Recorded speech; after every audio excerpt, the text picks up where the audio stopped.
Second call. I'm going to try to be really nice about this.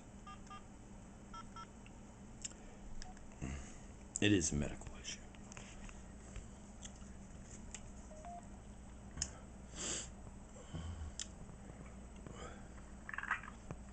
Mckenzie Willamette Hospital, how can I direct your call?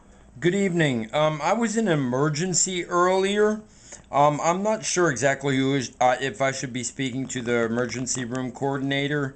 I wanted to do a chart update.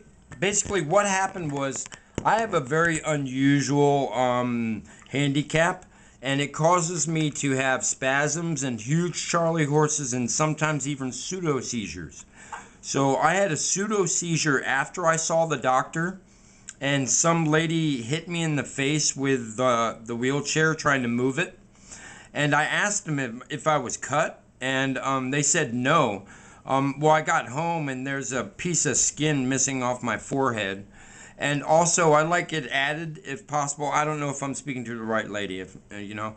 Well, that's what I'm trying to figure out. So you were seen here today? Yes, I was. And also, Okay, hang on just a moment. I'm going to transfer you to the ER nurse. oh, okay, thank you. Hang on. You're welcome. Seen or gain access to the information in your Mckenzie Willamette Emergency Department. That's speaking. Hi, good evening, I should say at this time.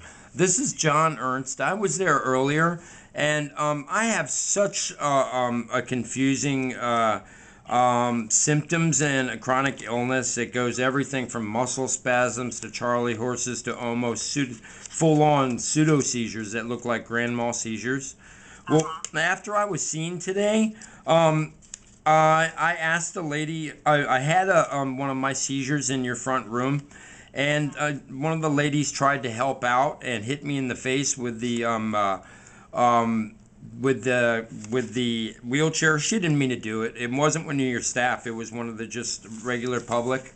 And I asked if I had a cut on my face, and they said no. And I was kind of in a lot of pain, so I didn't really feel it. Well, there's a piece of skin missing off my forehead. No big deal, right? Secondly, I like just added to my chart. If my illness, if I get cold, it gets twice as bad. So when they pushed me outside and left me in the outside to wait for the taxi in the wheelchair without even my coat on, I started going into seizures while I was sitting there waiting in the wheelchair. So if it wasn't for, actually, that was my church family. I'm now a recruiter for Hope Community Preschool and Church, and their electronic guy and stuff. And I was blessed to have them come by. They know my illness so well. And they actually picked me up out of the chair and put me back into it because I was kind of stuck in it. And, you know, I just like to be good, you know, and positive about things. And they helped me get home, and I was just really appreciative. But it's really important that, you know, that we coordinate together, you know, and especially, who knew unless they took the moment to ask me, is it okay to leave you in the cold, you know, and I would have been like, no, you can't leave me in the cold, I'll get even worse. And, you know, and yeah, luckily my friends came before I bounced out of the wheelchair and started bouncing on your pavement, which, that, you know, and I couldn't push myself anywhere because my arms aren't working. So I was kind of stuck. So you just want the doctor to put that in his dictation?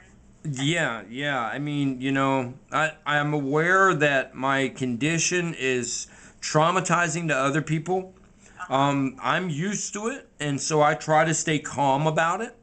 After you've had a couple thousand of these and you're in public and you're conscious every time, you learn to kind of deal with it and be appropriate, right? And to other people, it's really scary, especially people in medical field. So I try to communicate with them to let them know how to deal with me. You know, it's actually I spend most of my time in an office chair. That I haven't sat on a couch for 4 years because I can't sit supplying, and it's just little things like that, you know. And as we, you know, you guys are closest, and I had another incident at Riverbend where they left me on the pavement for 45 minutes having a spasm. And they had a security guard watching over me, but I got screamed at by a doctor there. Never happened at your place. And I got assaulted by a nurse. who cussed me out. And I kind of tried to storm out, but I was having my seizures and falling. And they just, oh yeah, he's been released, get him out of here, was the thing, and so nobody wants to see me lying on the pavement, and I really don't want to be on the pavement. And it's much safer for me to be in my soft home, even if it is, I know, a little disturbing to the people there, they could move me to another carpeted area that would be safe. Yeah, and because I'm sorry they put you out there. Usually, they have, especially in the winter, they have people waiting in the lobby, and the taxi usually comes in. yeah, well, after my incident in the lobby, they wanted to pull me out of the lobby, do my vitals again, and then run me out purposely through the ambulance door instead of taking me through the lobby.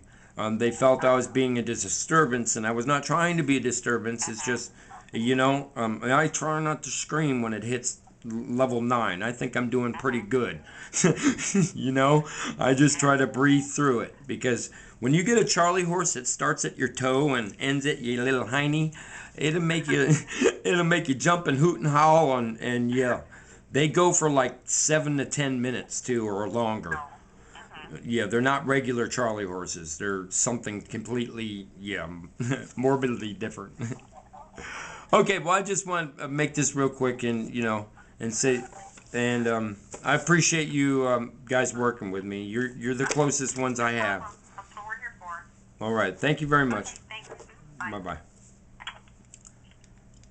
I gotta cover all my bases, America. You really do these days. If you don't got a camera going on everybody, I'm sorry you say it. You gotta have a camera going on police. You gotta have the camera going on medical. I have camera going when I call my medical providers. I have my camera going when I call my doctor. I'm serious. I have my camera going when I call my landlord. I got the camera going if the police are just in the neighborhood and they drive down the street. I turn my camera on.